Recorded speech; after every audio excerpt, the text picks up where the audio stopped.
Hello, and thank you for tuning in to our international news broadcast. Right now, let's review the top stories currently capturing global attention. Event number 1.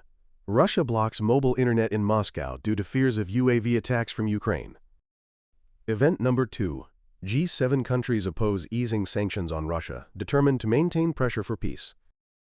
Event number 3. President Zelensky visits Ukrainian pilots training F-16 fighters in Romania.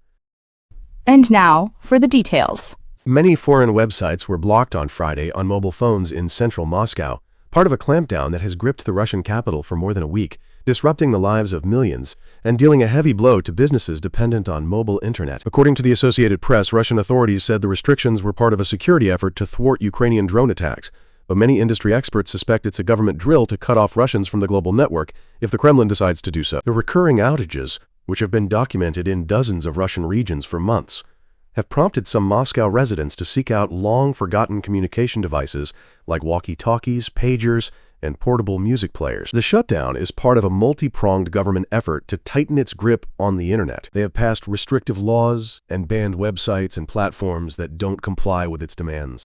Technology also has been perfected to monitor and manipulate online traffic. After President Vladimir Putin sent troops to invade Ukraine in February 2022, the Russian government blocked major social media sites like Twitter, Facebook, and Instagram. Last year, Russia's media watchdog announced it was restricting popular messaging apps like WhatsApp and Telegram. At the same time, authorities have actively promoted a national messaging app called Max, which critics see as a surveillance tool. The mobile internet outage in Moscow, first reported on March 5th in some of the capital's suburbs, spread to the central area earlier this week. Many other regions have also suffered outages since May.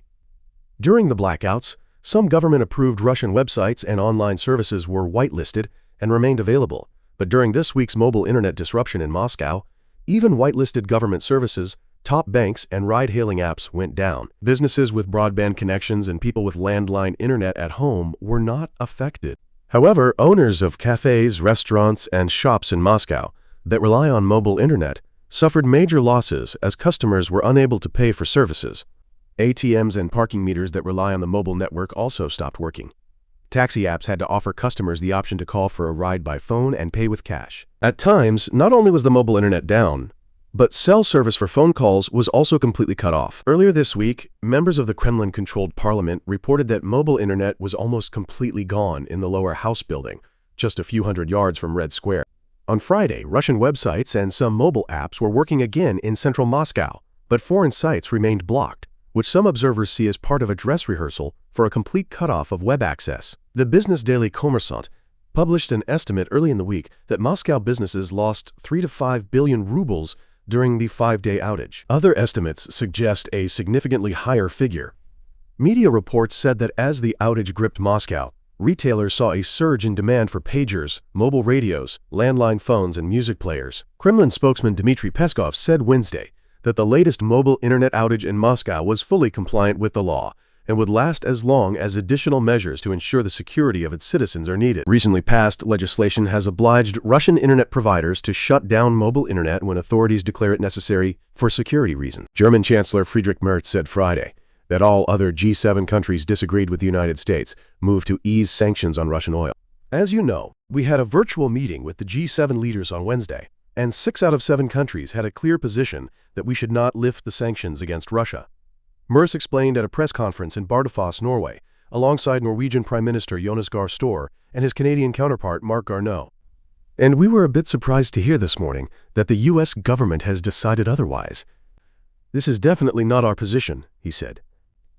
According to the Associated Press, Norwegian Prime Minister Store said that pressure on Russia's energy sector must be consistently maintained to compel Moscow to end its hostilities in Ukraine. He said the pressure needs to be clearly felt by the Russian side so they will come to the negotiating table, accept a ceasefire, and a just, sustainable peace. Canada's Garneau also said his country would maintain sanctions against Russia and its shadow fleet of oil tankers. A question from Catherine Tunney of CBC. As you know, we had a virtual meeting with the G7 leaders on Wednesday, and 6 out of 7 countries have a clear position that we should not lift the sanctions against Russia. And we were a bit surprised to hear this morning that the U.S. government has decided otherwise. On the issue of Iran, and this situation here with Russia, this is definitely not our position. We share the view with 6 of the 7 countries that this should not happen, because Russia is benefiting from it, and we are looking at this in a different, more correct way. We should put more pressure on Russia to bring this devastating war to an end as soon as possible. If we could get your thoughts, could you answer this question? Will this be on the agenda for any G7 meetings? I think that no pressure on the energy front should be lifted from Russia. That pressure needs to be consistent and must be felt by the Russian side, so they come to the negotiating table, accept a ceasefire, and a just, sustainable peace.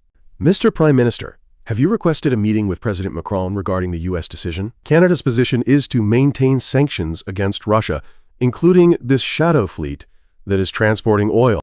As you know, there has been very close cooperation between Russia and Iran, causing great losses to the people of Ukraine and seriously threatening peace and security in Europe.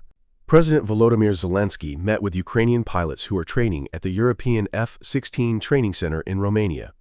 According to the Associated Press, Zelensky visited the center in Fetesti on Thursday as part of his visit to Romania. According to the president's press office, Zelensky discussed the details of the training and the challenges the pilots are facing. At the center, the pilots are receiving theoretical instruction as well as honing their practical skills. This training center in Romania has been operational since 2023. Ukrainian pilots have been undergoing training here since September 2024. To understand what's been happening so far, but we are very much looking forward to the training. And then, are there any other questions or issues?